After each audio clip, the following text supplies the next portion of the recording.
Okay, welcome to the Deluise Book Series Cozy Edition.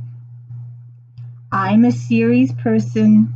I like to come into a series that's pre-existing for at least 10 or so books. Um, so that being said, today's little feature, I had talked about Jenn Mckinlay a couple of videos ago, but I'd like to come back to it. When I talked about it that time, I was on the very first book. Now I've read several books into the series, and it's become a good series. I've liked it. So today's book, Death in the Stacks, Jenn Mckinlay. Um, it's considered a cozy book. So this will be the Deluise Book Series Cozy Edition. My pal stopped by to say hello. He's a little talkative today. It's Mr. Sinatra. He's my baby boy. Is he? He's a good boy. Yes, he is. But he is elderly. He's very elderly. 16?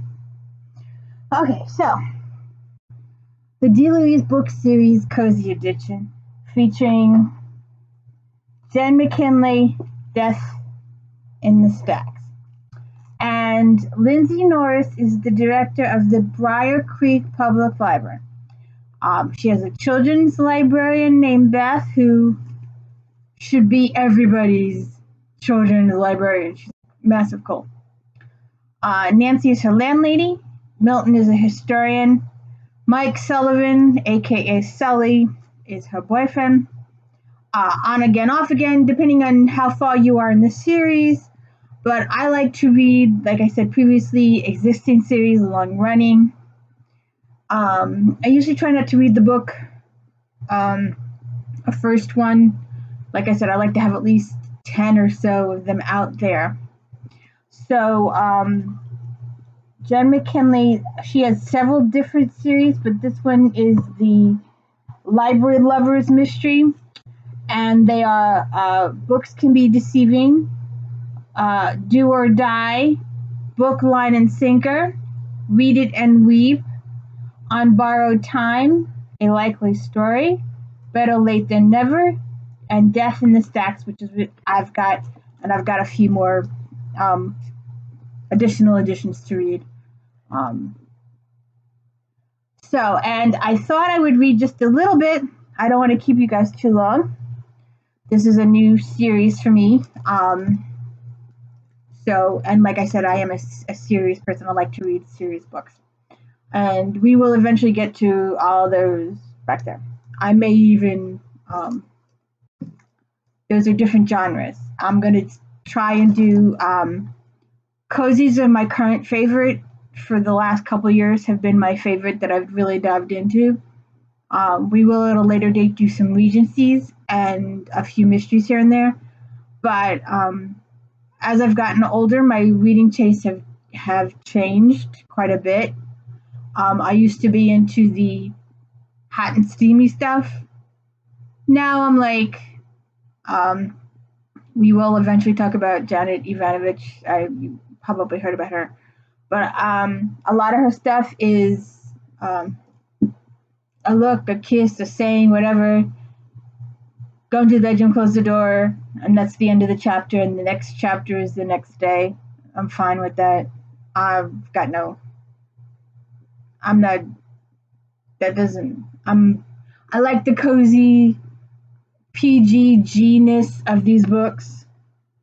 The mystery's good. Jenn is doing a really good job of hiding the who done it till the end. A couple of my other authors will go, oh, it's this person, it's this person, it's this person, and then the who done it will be someone else. So those are good too, because then you're not sure, and you're surprised at the end of the books. So let me just read a little bit of the flap. Lindsay Norris and her staff are gearing up for the Briar Creek library's annual Dinner in the Stacks fundraiser.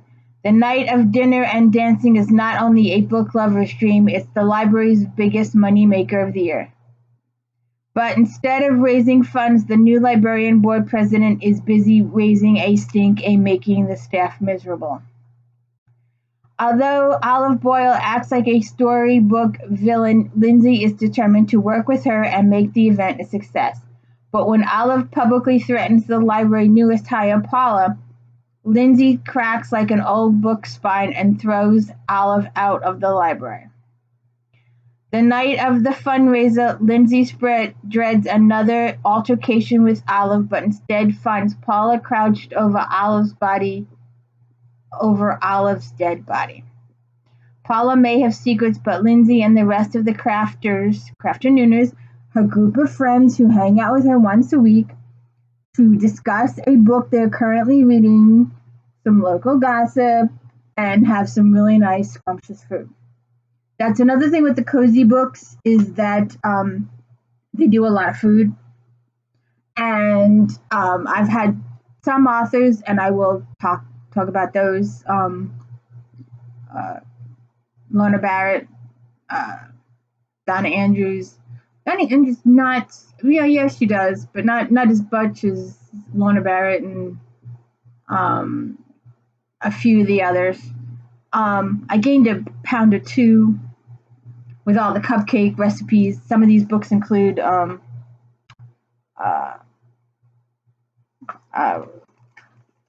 don't know. How does that show up? That shows up, okay. Recipes in the back of the book. So anyways. So a little further, I'm just going to read a couple little clips. The people are coming into the party at the library, and one of the friends of Lindsay, Miss North, is Robbie Vine, and you met him in a previous couple books. He's become a good friend to her. He's an actor, a British actor. And he walks into the party with his girlfriend, and they have this little, Robbie was looking very James Bond in a white tuxedo jacket over a white shirt with a black bow tie and black slacks. Emma was in a curving, hugging black satin number that made her the perfect arm candy for Robbie. "You two are perfect," Lindsay said, very Ian Fleming. "Thanks," Emma said, "but I was going for a Casino Royale sort of look." "Not live and let die?" Sully asked. As he kissed her cheek, he glanced at Robbie. Pity. "Very funny, Captain Hook." He turned to Emma with a smile and said, "I was thinking we were more the spy who loved me." Cute. Sully and Robbie, or it's Mike Sullivan, and his nickname is Sully because he runs a charter boat. They have some islands around there, and they take customers to the different islands, and but they call him Sully. And him and Robbie got off to a rough start. Their friendship is gradually growing, and that's what I like about a book series.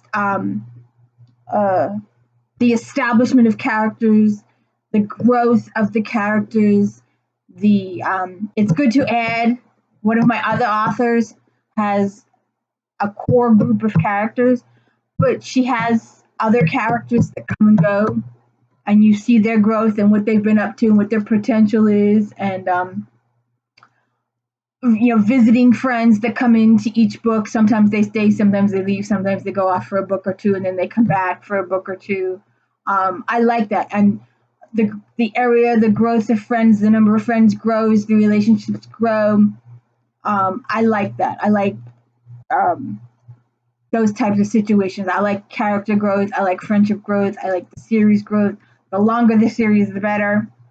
I will be talking about other series that are longer than this. Some series that are shorter. I try and stick to 10 books, though. I really do. So anyway, I wanted to read a little bit of a funny scene towards the end of the book, and just be one. I am a spoiler person. I love spoilers. There were people out there like, no spoilers, no spoilers, no spoilers, don't tell me spoilers. I'm okay with spoilers. I like spoilers, especially with TV shows and movies and stuff like that. And then if I know it's gonna happen, or I know like the who, what, where kind of situation, but you go into the movie to find out how they got to that point, how they reached that point, how they established he or she or whatever, or how he or she won, or how he or she lost.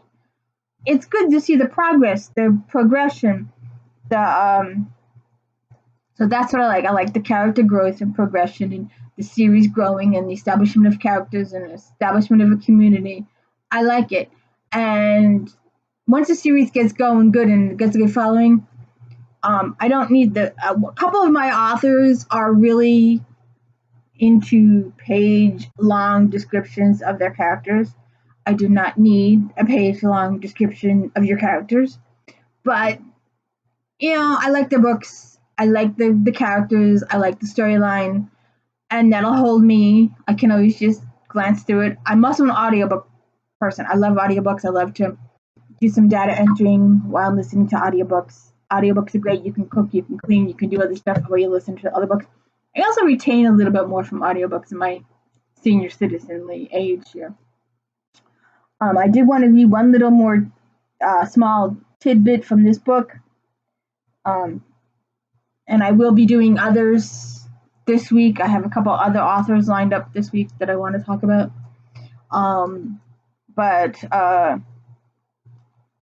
they're in the local restaurant, and they've trying to get some information from these people.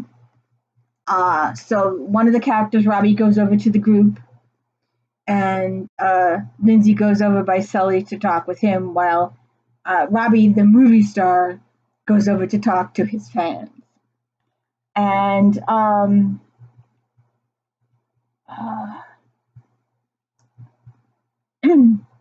then Ian's eyebrows rose and he leaned on the right and said, "Not to alarm anyone, but I think our friend Robbie might have gotten himself into a compromising position." Lindsay spun around and glanced back at the booth. Sure enough, Kim had looped her arm around Robbie, and even as Lindsay watched, she was sliding into his lap, a bit like a boa constrictor slithered around its prey before strangling it. "Uh-oh," Sully muttered. He jerked his head into the direction of the door. "Incoming." "Huh? What?" Lindsay asked. She turned, following the direction he indicated, and saw the familiar navy blue wool coat with the badge fastened to it, Emma. If she saw Robbie with Kim on his lap, oh no, no, no. This is bad, so bad. Lindsay whipped around and faced Ian. "Start a fire," she yelled. "What? In my restaurant? Are you crazy?" "Well, do something. Cause a distraction. This is a matter of life or death." Ian blinked at her. Then without hesitation he vaulted up onto the bar and began to do a river dance routine. Well, his version of it at any rate.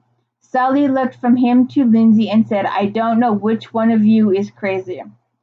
Then he began to clap a rhythm, and Lindsay joined in, and pausing only to wave frantically at Emma. Emma looked at them like they were all insane, not completely wrong, and then, as if some sixth sense called to her, she turned her head and stared right at Robbie, who was strapped under the full force of Kim in his lap. She turned on her heel and marched over to the booth, looking like she was getting ready to kick some cougar booty. As they watched, Ian stumbled to a halt, mindless of the bills some of the bar patrons had tossed at him, and Lindsay and Sully stopped clapping. "Do you think she'll shoot him?" Ian asked. "'Cause that would likely be bad for business." Lindsay bit her knuckle while Sully took a step forward, as if there was anything he could do to prevent the slaughter that was about to happen. To their surprise, Emma strolled right past Kim and Robbie to the party of five seated next to them. Then She then opened her wallet and handed a man at the table some cash. He nodded at her, looking delighted.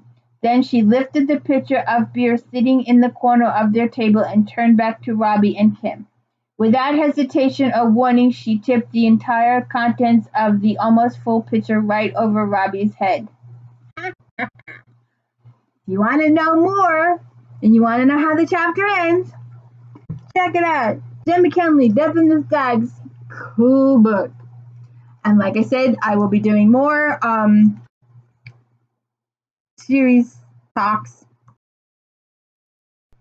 I will be doing more talks with my pals. Here we go. Here's Smokey Joe. No, he's a girl. It's Smokey. Smokey Joe is a character from one of my other books that I'll get to later. This is Smokey. She's my girl. She's not very happy right now, but she'll be back.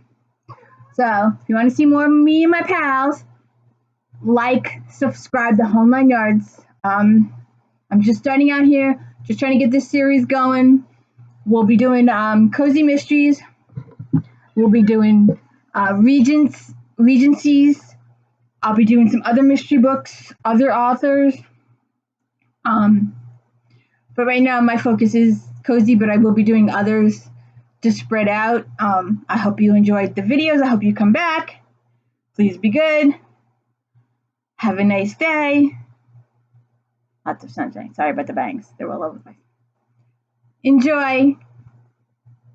Thanks for watching. Please come back. Like, subscribe. Oh, and I almost forgot. Don't forget to check out Goodreads and cozymysteries.com. Good websites.